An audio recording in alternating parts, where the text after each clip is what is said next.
my YouTube channel Vikas Sir Accountancy Amritsar. Today I am going to discuss about a very important topic, that is cash flow statement. In board exams, all of you know that paper is of 80 marks and weightage of cash flow is of 8 marks. One question of 6 marks and two questions of 1 mark each. First of all, we will discuss what is cash flow statement. बेटा cash flow statement होता क्या है? It is a statement showing inflow and outflow of cash and cash equivalents during the year from operating, investing and financing activity. तो cash flow statement जो है ये हमें क्या बताती है कि ऑपरेटिंग, इन्वेस्टिंग और फाइनेंसिंग एक्टिविटी से कितना इनफ्लो और आउटफ्लो हुआ कैश एंड कैश इक्विवेलेंट्स का। अब कैश एंड कैश इक्विवेलेंट्स किसके बराबर होते हैं? कैश एंड कैश इक्विवेलेंट्स बराबर होते हैं cash in hand, cash at bank, marketable securities, temporary investments. ये सारा जो है वो क्या है? ये आपका कैश एंड कैश इक्विवेलेंट का पार्ट है। अब आपको पेपर में यूजुअली क्वेश्चन पूछा जाता है which accounting standard deals with the preparation of cash flow statement. वो आपका है अकाउंटिंग स्टैंडर्ड 3 रिवाइज्ड। ये अकाउंटिंग स्टैंडर्ड है जो कैश फ्लो की प्रिपरेशन के साथ डील करता है। और कैश फ्लो को बनाने के methods of preparing cash flow, दो मेथड्स हैं। One is direct method, another is indirect method.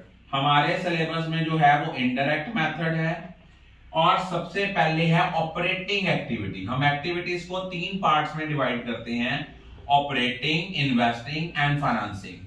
Operating activities क्या होती हैं? बेटा ऑपरेटिंग एक्टिविटीज आपकी वो एक्टिविटीज हैं जो किस चीज के साथ डील करती हैं? जो इस चीज के साथ डील करती हैं कि आपने कैश फ्लो जो है इसको, आपने कैश फ्लो को, ऑपरेटिंग एक्टिविटीज होती हैं जो mainly principal revenue producing activities हैं, उनको हम लोग क्या बोलते हैं?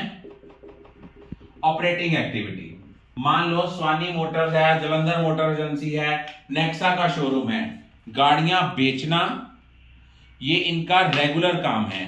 जो अगर वो गाड़ी बेचते हैं तो वो उनकी ऑपरेटिंग एक्टिविटी है, अगर हम लोग गाड़ी बेचते हैं तो वो हमारी इन्वेस्टिंग एक्टिविटी है। ऑपरेटिंग एक्टिविटी में सबसे पहले हमने निकालना है net profit before tax and extra ordinary items. अब हमने net profit before tax and extra ordinary item calculate करना है। तो सबसे पहले हमने ये देखना है कि net profit before tax and extra ordinary items कैसे आएगा। इसको निकालने का फॉर्मूला होता है net profit as per statement of profit and loss. क्या करेंगे? करंट ईयर में से प्रीवियस ईयर का बैलेंस माइनस करेंगे। कोई ट्रांसफर किया है, कोई अमाउंट जो आपने रिजर्व में ट्रांसफर की है, इसको प्लस करेंगे। एड प्रपोज्ड डिविडेंड ऑफ, अगर कोई प्रीवियस ईयर का प्रपोज्ड डिविडेंड है उसको हम ऐड करेंगे। कोई इंटरिम डिविडेंड है, इंटरिम डिविडेंड बेटा क्या होता है? 2 फाइनेंशियल ईयर्स के इन बिटवीन जो डिविडेंड दिया जाता है उसको हम बोलते हैं इंटरिम डिविडेंड। इंटरिम डिविडेंड के बाद हम और इसमें क्या ऐड करेंगे? कोई हमारा फाइनल डिविडेंड है, ये भी हम ऐड करेंगे। और ऐड करेंगे provision for tax made during the year, कि पूरे साल में हमने प्रोविजन फॉर टैक्स कितनी बनाई है। अगर हमें करंट ईयर का बैलेंस दिया और प्रीवियस ईयर का दिया तो करंट ईयर का बैलेंस लेंगे। और extra ordinary item debited to statement of P and L. कोई आपका लॉस है, लॉस ऑफ गुड्स है, लॉस ड्यू टू अर्थक्वेक है, तो इसको हम कहां पे लेंगे, इसको हम ऐड बैक करेंगे। अब इन सबको ऐड बैक करने के बाद हम इनमें से क्या करेंगे, हम इसमें से सिर्फ दो चीजें माइनस करेंगे। वो क्या है, one is refund of tax और एक है extra ordinary item credited to statement of P and L. वो क्या है, वो है कि कोई आपने इंश्योरेंस क्लेम रिसीव किया है, वो आपने क्या करना है, माइनस करना है। दोबारा सुनिए, ऑपरेटिंग एक्टिविटी में पहले निकालना है net profit before tax and extraordinary item. उसके लिए नेट प्रॉफिट चाहिए as per statement of P and L. कोई ट्रांसफर टू रिजर्व है वो ऐड होगा, प्रपोज डिविडेंड है प्रीवियस ईयर का वो ऐड होगा, इंटरिम डिविडेंड है वो ऐड होगा, फाइनल डिविडेंड ऐड होगा, प्रोविजन फॉर टैक्स जो करंट ईयर की फिगर है वो ऐड होगी, कोई एक्स्ट्राऑर्डिनरी आइटम जो हमने डेबिट किया statement of P and L में वो डेबिट होगी, रिफंड ऑफ टैक्स माइनस होगा, और एक्स्ट्राऑर्डिनरी आइटम जो क्रेडिट की है to statement of P and L उसको हम माइनस करेंगे।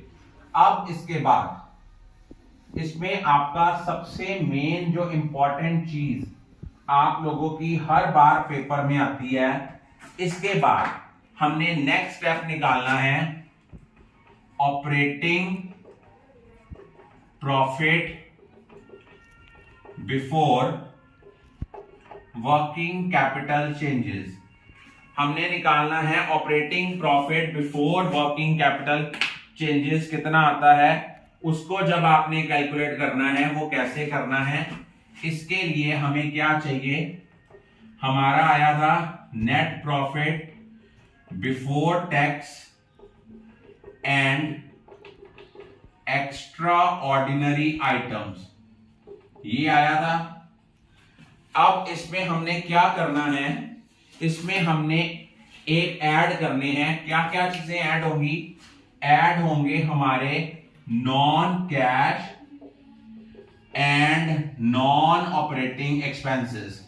नॉन कैश और नॉन ऑपरेटिंग एक्सपेंसेस में क्या आएगा, कोई डेप्रिसिएशन है, गुडविल, अमोर्टाइज है, premium on redemption of debentures है या शेयर्स है, उसके बाद loss on sale of asset है, और एक आपका आएगा इसमें इंटरेस्ट ऑन डिबेंचर्स या ऑन मॉर्टगेज लोन। ये आपके जो बिजनेस से डे टू डे ऑपरेशन से रिलेटेड नहीं है, उन एक्सपेंसेस को हमने क्या करना है, ऐड बैक करना है और लेस करना है नॉन ऑपरेटिंग इनकम्स। अब आपका नॉन ऑपरेटिंग इनकम्स में क्या क्या आता है, कोई हमारा profit on sale of assets है, इसको हम माइनस करेंगे, कोई हमने इंटरेस्ट ऑन इन्वेस्टमेंट रिसीव्ड किया है, इसको हम लोग माइनस करेंगे, और ये सब कुछ प्लस माइनस करने के बाद जो नेट अमाउंट आएगी ये होगी हमारी operating profit before working capital changes. I think all of you are clear about it.